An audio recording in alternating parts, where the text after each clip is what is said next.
ಆತ್ಮೀಯ ಬಂಧುಗಳೇ, ಮಹಾಭಾರತ ದ್ರೋಣ ಪರ್ವ ಇದರಿಂದ ದುಶ್ಯಾಸನ ಮತ್ತೆ ಕರ್ಣನ ಪರಾಜಯ ಮತ್ತೆ ಜಯದ್ರಥನ ಪರಾಕ್ರಮ ಈ ವಿಷಯದ ಬಗ್ಗೆ ನಾವು ತಿಳ್ಕೊಳ್ತಾ ಇದ್ವಿ. ಹೋದ ಭಾಗದಲ್ಲಿ ಕರ್ಣ ಮತ್ತೆ ಅಭಿಮನ್ಯುವಿನ ಹೋರಾಟ, ಮತ್ತೆ ಕರ್ಣ ಗಾಯಗೊಂಡು ಅಲ್ಲಿಂದ ಓಡ್ ಹೋಗೋದು, ಮತ್ತೆ ಕರ್ಣನ ಸೋದರ ಬಂದು ಇವನ್ ಜೊತೆ ಒಡೆದಾಡೋದು, ಆಮೇಲೆ ಅವನನ್ನ ಅಭಿಮನ್ಯು ಕೊಂದೇ ಬಿಡ್ತಾನೆ. ಈ ವಿಷಯದ ಬಗ್ಗೆ ಎಲ್ಲ ತಿಳ್ಕೊಂಡ್ವಿ.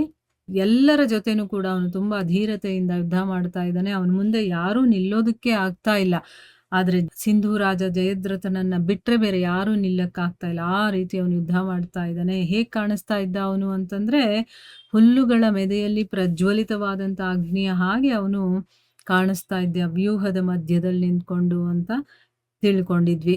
ಈಗ ಮುಂದುವರೆದು ಧೃತರಾಷ್ಟ್ರ ಕೇಳ್ತಾನೆ, ಸಂಜಯ, ಅಭಿಮನ್ಯು ಯಾವಾಗ ವ್ಯೂಹದೊಳಗೆ ಪ್ರವೇಶ ಮಾಡಿದ್ನೋ ಅವನ ಜೊತೆ ಯುಧಿಷ್ಠಿರನ ಸೈನ್ಯದ ಬೇರೆ ಯಾವುದಾದ್ರೂ ವೀರರು ಹೋಗಿದ್ರಾ ಅಥವಾ ಇಲ್ವಾ ಅಂತಂದ್ಬಿಟ್ಟು ಕೇಳ್ತಾನೆ. ಅದಕ್ಕೆ ಸಂಜಯ ಹೇಳ್ತಾನೆ, ಮಹಾರಾಜ, ಯುಧಿಷ್ಠಿರ, ಭೀಮಸೇನ, ಶಿಖಂಡಿ, ಸಾತ್ಯಕಿ, ನಕುಲ, ಸಹದೇವ, ದೃಷ್ಟದ್ಯುಮ್ನ, ವಿರಾಟ, ದೃಪದ, ಕೇಕಯ, ದೃಷ್ಟಕೇತು ಮತ್ತೆ ಮತ್ಸ್ಯಾದಿ ಯೋಧರು ಕೂಡ ವ್ಯೂಹಾಕಾರದಲ್ಲಿ ಸಂಘಟಿತರಾಗಿ, ಅಂದ್ರೆ ಅವನ ಸುತ್ತಲೂ ಸುತ್ತುವರೆದು ಅಭಿಮನ್ಯುವಿನ ರಕ್ಷಣೆಗೋಸ್ಕರ ಅವನ ಜೊತೆಯಲ್ಲೇ ನಡೀತಾರೆ. ಅವರು ದಾಳಿಯನ್ನ ಮಾಡ್ತಾ ಇರೋದನ್ನ ನೋಡಿ ನಿಮ್ಮ ಸೈನಿಕರೆಲ್ಲ ಓಡೋದಕ್ಕೆ ಶುರು ಮಾಡಿದ್ರು. ಆಗ ನಿಮ್ಮ ಅಳಿಯನಾದಂತಹ ಜಯದ್ರಥ ಇದನ್ನಲ್ಲ, ಅವನು ದಿವ್ಯಾಸ್ತ್ರಗಳ ಪ್ರಯೋಗವನ್ನ ಮಾಡಿ ಪಾಂಡವರನ್ನ ಸೈನ್ಯದ ಸಹಿತ ತಡೀತಾನೆ. ಇನ್ಯಾರು ಅವ್ರು ಮುಂದೆ ಬರೋದಕ್ಕೆ ಆಗೋದಿಲ್ಲ, ಆ ರೀತಿ ಆಗಿತ್ತು ಅಂತ ಹೇಳ್ತಾನೆ. ಧೃತರಾಷ್ಟ್ರ ಅದಕ್ಕೆ ಕೇಳ್ತಾನೆ, ಸಂಜಯ, ನಾನು ತಿಳಿದಿದ್ದೀನಿ ಜಯದ್ರಥನ ಮೇಲೆ ಬಹಳ ಒಂದು ದೊಡ್ಡ ಭಾರ ಬಂದ್ಬಿಟ್ಟಿದೆ. ಒಂಟಿಯಾಗಿದ್ರೂ ಕೂಡ ಅವನು ಕೋಪದಿಂದ ತುಂಬಿರುವಂತ ಪಾಂಡವರನ್ನ ತಡೆದಿದ್ದಾನೆ. ಜಯದ್ರಥ ಯಾವ ರೀತಿ ಮಹಾ ತಪಸ್ಸನ್ನ ಮಾಡಿದ್ನೋ ಅದರಿಂದ ಪಾಂಡವರನ್ನ ತಡೆಯೋದ್ರಲ್ಲಿ ಅವನು ಸಮರ್ಥನಾಗಿದ್ದಾನೆ. ಅಂದ್ರೆ ಅವನೊಂದು ತಪಸ್ ಮಾಡಿದ್ದ, ಆ ಕಾರಣದಿಂದ ಅವನಿಗಿಷ್ಟು ಶಕ್ತಿ ಬಂದಿದೆ. ಇಲ್ಲಾಂದ್ರೆ ಅವರನ್ನ ತಡೆಯೋದಕ್ಕೆ ಇವನಿಗೂ ಆಗ್ತಾ ಇರ್ಲಿಲ್ಲ ಅಂತನ್ಬಿಟ್ಟು ಹೇಳ್ತಾನೆ. ಅಂದ್ರೆ ಇಲ್ಲಿ ಧೃತರಾಷ್ಟ್ರ ಅವನೇನೋ ಒಂದು ತಪಸ್ ಮಾಡಿದಾನೆ ಅನ್ಸುತ್ತೆ, ಅದಕ್ಕೆ ಅವನಿಗೆ ಅಷ್ಟು ಶಕ್ತಿ ಅಂತ ಹೇಳ್ತಾನೆ. ಅದಕ್ಕೆ ಸಂಜಯ ಹೇಳ್ತಾನೆ, ಜಯದ್ರಥ ದ್ರೌಪದಿ ಕಾಡಲ್ಲಿದ್ಲಲ್ಲ, ಆಗ ಅವಳ ಅಪಹರಣವನ್ನ ಮಾಡ್ತಾನೆ. ಆ ಸಮಯದಲ್ಲಿ ಭೀಮಸೇನನಿಂದ ಅವನು ಪರಾಸ್ತವಾಗಬೇಕಾಗುತ್ತೆ, ಅಂದ್ರೆ ಅವನು ಸೋಲ್ಬೇಕಾದ ಒಂದು ಸಂದರ್ಭ ಬರುತ್ತೆ. ಆ ಅವಮಾನದಿಂದ ದುಃಖಿತನಾದಂತ ಅವನು ಭಗವಂತ ಶಂಕರನ ಆರಾಧನೆಯನ್ನ ಮಾಡ್ತಾ ಬಹಳ ಕಠೋರ ತಪಸ್ಸನ್ನ ಮಾಡ್ತಾನೆ. ಭಕ್ತವತ್ಸಲನಾದಂತಹ ಭಗವಂತ ಅವನ ಮೇಲೆ ದಯೆ ತೋರ್ತಾನೆ. ಮತ್ತೆ ಕನಸಲ್ಲಿ ದರ್ಶನವನ್ನು ಕೊಟ್ಟು ಹೇಳ್ತಾನೆ, ಜಯದ್ರಥ, ನಾನು ನಿನ್ನ ಮೇಲೆ ಪ್ರಸನ್ನನಾಗಿದ್ದೀನಿ, ನಿನ್ನ ಇಚ್ಛಾನುಸಾರ ವರವನ್ನ ಕೇಳ್ಕೋ ಅಂತನ್ಬಿಟ್ಟು.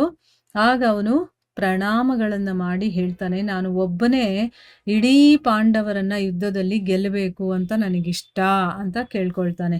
ನೋಡಿ ಯಾವ ರೀತಿ ವರ ಕೇಳಿದಾನೆ ಅಂತನ್ಬಿಟ್ಟು. ಅದಕ್ಕೆ ಭಗವಂತ ಹೇಳ್ತಾನೆ, ನೀನು ಅರ್ಜುನನನ್ನ ಬಿಟ್ಟು 4 ಪಾಂಡವರನ್ನ ಯುದ್ಧದಲ್ಲಿ ಗೆಲ್ಲಬಹುದು, ಒಳ್ಳೇದು, ಹಾಗೆ ಆಗ್ಲಿ, ಈ ರೀತಿ ಅವನು ಹೇಳ್ತಾ ಅವನ ನಿದ್ರೆ ಮುರಿಯತ್ತೆ. ಅಂದ್ರೆ ಏನು, ಈ ರೀತಿ ಅವನಿಗೊಂದು ವರದಾನ ಸಿಗುತ್ತೆ.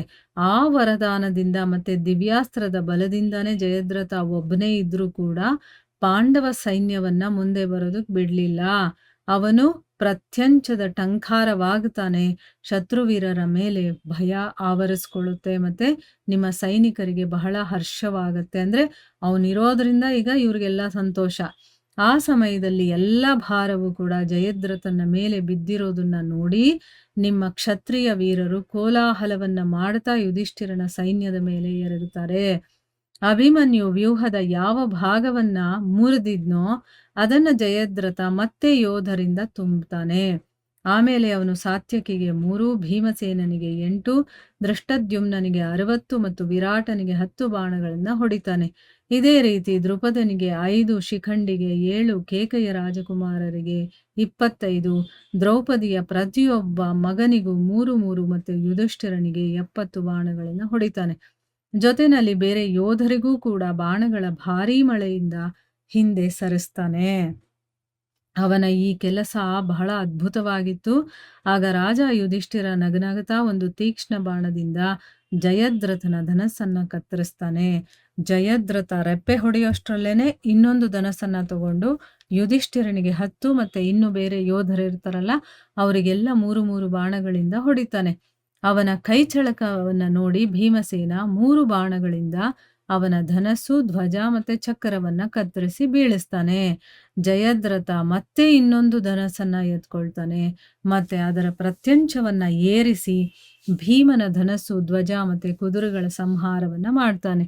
ಕುದುರೆಗಳು ಸತ್ತೋದ ಮೇಲೆ ಭೀಮಸೇನ ಆ ರಥದಿಂದ ಎಗರಿ ಸಾತ್ಯಕಿಯ ರಥದ ಮೇಲೆ ಹೋಗಿ ಕೂತ್ಕೊಳ್ತಾನೆ. ಜಯದ್ರಥನ ಈ ಪರಾಕ್ರಮವನ್ನ ನೋಡಿ ನಿಮ್ಮ ಸೈನಿಕರು ಪ್ರಸನ್ನರಾಗಿ ಅವನನ್ನ ಹೊಗಳೋದಕ್ಕೆ ಶುರು ಮಾಡ್ತಾರೆ. ಇಷ್ಟರಲ್ಲೇ ಅಭಿಮನ್ಯು ಉತ್ತರ ದಿಕ್ಕಿನ ಕಡೆ ಯುದ್ಧ ಮಾಡುವ ಆನೆ ಸವಾರರನ್ನ ಕೊಂದು ಪಾಂಡವರಿಗಾಗಿ ಮಾರ್ಗವನ್ನ ತೋರಿಸ್ತಾನೆ. ಆದ್ರೆ ಜಯದ್ರಥ ಏನ್ ಮಾಡ್ದ, ಅದನ್ನು ಕೂಡ ತಡಿತಾನೆ. ಮತ್ಸ್ಯ, ಪಾಂಚಾಲ, ಕೇಕೆಯ ಮತ್ತೆ ಪಾಂಡವ ವೀರರು ಬಹಳ ಪ್ರಯತ್ನ ಪಡ್ತಾರೆ. ಆದ್ರೆ ಅವರು ಜಯದ್ರಥನನ್ನ ಸರಿಸೋದಕ್ಕಾಗ್ಲಿಲ್ಲ. ನಿಮ್ಮ ಶತ್ರುಗಳಲ್ಲಿ ಯಾರಾದ್ರೂ ಕೂಡ ದ್ರೋಣ ಸೈನ್ಯದ ವ್ಯೂಹವನ್ನ ಮುರಿಯುವಂತ ಪ್ರಯತ್ನವನ್ನ ಮಾಡ್ತಾ ಇದ್ರು, ಅವರನ್ನ ಜಯದ್ರಥ ವರದಾನದ ಪ್ರಭಾವದಿಂದ ತಡೆದು ಬಿಡ್ತಾ ಇದ್ದ.